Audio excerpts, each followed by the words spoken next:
Hi, this is Judy LaRocque for Flowers, Veggies, and Other Things, and we're here today to do a slightly different show than we normally do. I'm going to speak today on public gardens that all of us can go visit on Cape Cod and enjoy a fantastic day learning about flowers and plants and not even knowing you're learning. So we're going to go off to gardens from Sandwich to Harwich today and have a good time.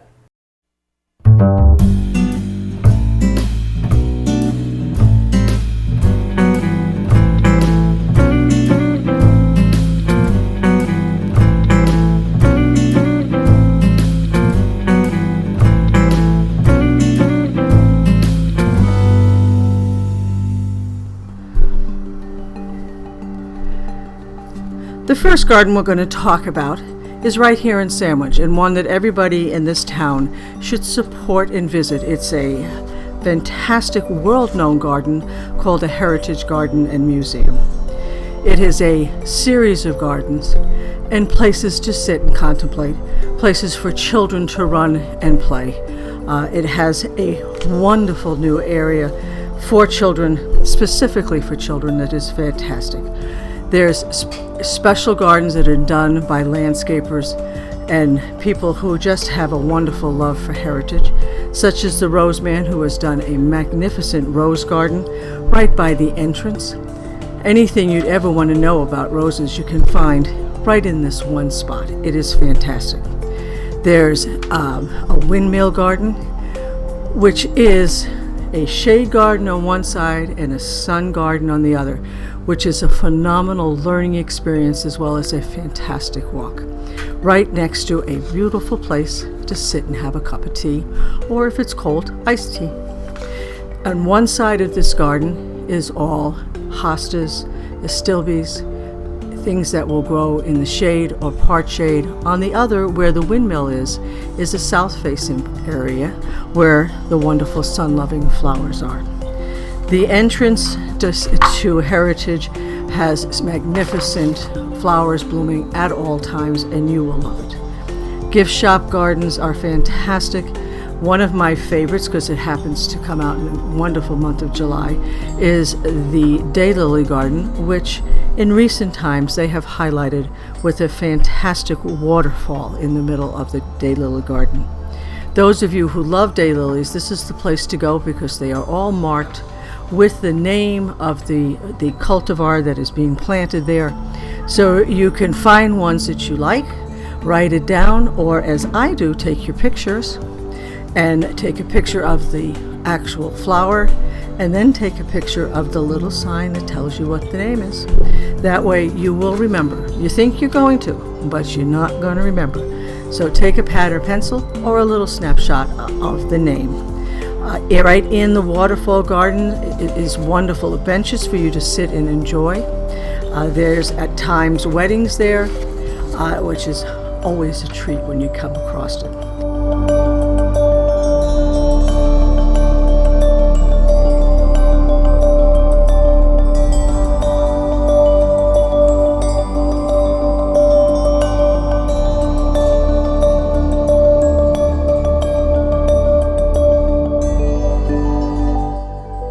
The best time, I think, to visit this garden, though it is wonderful during its entire operating season from April until well into the Christmas season, is most likely for the people, first-time people, in the spring.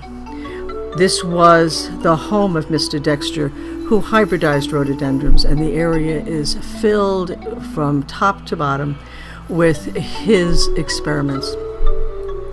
Hills and mountains of rhododendrons to be enjoyed in the month of May and early June. So if you were only going to visit once a year, that would be the time to go. But as I had already mentioned, Daylily Garden in July, the Hydrangea Garden, another wonderful learning garden, is also out at that time into the fall. There's a magnificent display of dahlias, chrysanthemums, and other fall blooming flowers in the fall.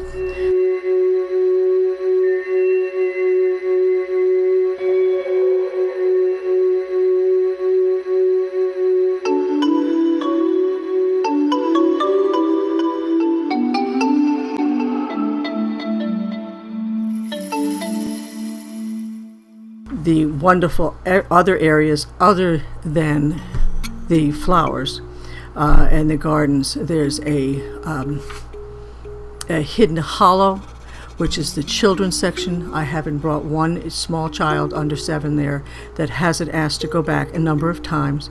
A magnificent place. Children are learning all the time they're there and don't even know it. It's just a spectacular addition to the Heritage Museum and Gardens.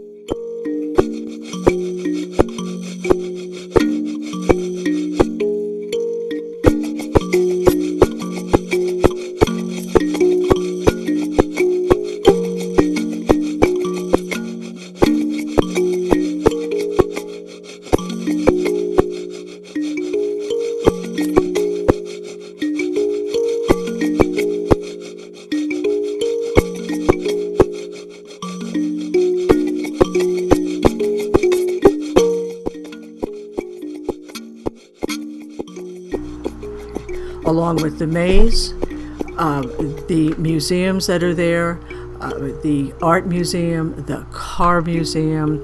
There's the labyrinth that is made of all growing vines that go up. Again, if you wanted to grow a vine up your house, this is the place to go. They have them all labeled. You can decide which one you like and write it down, or again, take that picture of the plant. They do have visiting hours. There is a fee to get into this particular place. If you join the Heritage Museum and Gardens for the season, you can get in as often as you want.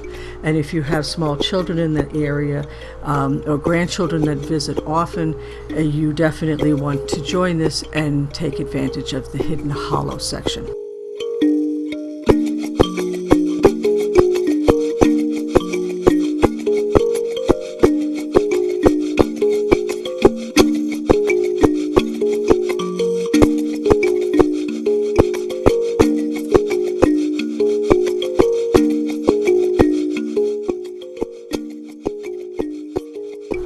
The next garden we're going to talk about is the Greenbrier Nature Center, a little bit further up on 6A. This is a wildflower garden, very, very different from the Heritage Museums. It is a magnificent wildflower area. They also have their jam kitchen, and in front of the jam kitchen is some really wonderful country gardens that are rich with color, well maintained, and an absolute treasure trove of ideas. Small things like planters that are made into wonderful found objects, like basins that leak that you can't use anymore, watering cans that are colorful and beautiful stone, bird baths, things that are just, you say, I can do that. That's a great idea.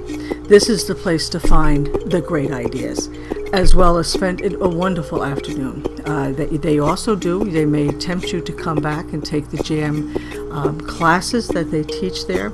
Again, a beautiful, wonderful place for children. They have children's classes, very as their name implies, nature-centered, and a very enjoyable place, and a wonderful little gift store too. So a day trip to the Greenbrier Nature Center is a wonderful day.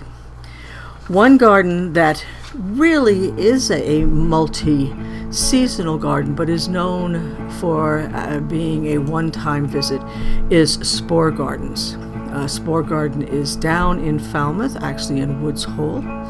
It is spectacular and a definite must visit when the daffodils are blooming. The minute you see daffodils in town, it's time to plan your visit to the Spore Garden. It was a private residence that was left to the town and is maintained by volunteers. Again, this, as with Greenbrier, are free gardens. Spore does ask if you can to leave a little donation, but it's strictly on a fill in the envelope and drop it in the hole. So I don't think of it as one that has an admission at all. It is a definite visit in late April and early May for the daffodils. It is right on Oyster Pond and is a fantastic place for the daffodil display. It is wonderful, contemplative place to walk when there aren't crowds around, though. When you get into the summer, it has stands of hostas, wonderful displays of daylilies that are blooming, and any garden that has a bench that sits on Oyster Pond, right there in Woods Hole, and you have the place almost to yourself in July and August. It is when I first found this garden and was absolutely just intrigued and thrilled by it, and that was long before I knew about the daffodils. So I would say this is a wonderful place to definitely visit late April, early May, but try it again in the quiet of the summer. Spring garden that is my favorite on Cape Cod is the St. Mary's Church Garden in West Barnstable. It's on 6A, almost across from the library there in West Barnstable Center. It is behind the church and is a hidden gem. Tiny little sign on the road hanging down from there, the St. Mary's Church signs, little tiny 5-inch sign saying, "Garden open." And whenever you say that to me, I will find it and I'll go back. It has a walkway through wonderful wetlands in the spring with the ferns coming up. Their daffodil display is bar none one of the best I've seen. Again, a very soft garden. They have many, many, many perennials starting to bloom. They do have, I think they have a little luncheon when it's that time of year, but the garden is open at all times. This is one that you should seek out. It's maybe a half an hour visit maximum, but an absolutely a gem, a hidden gem of Cape Cod.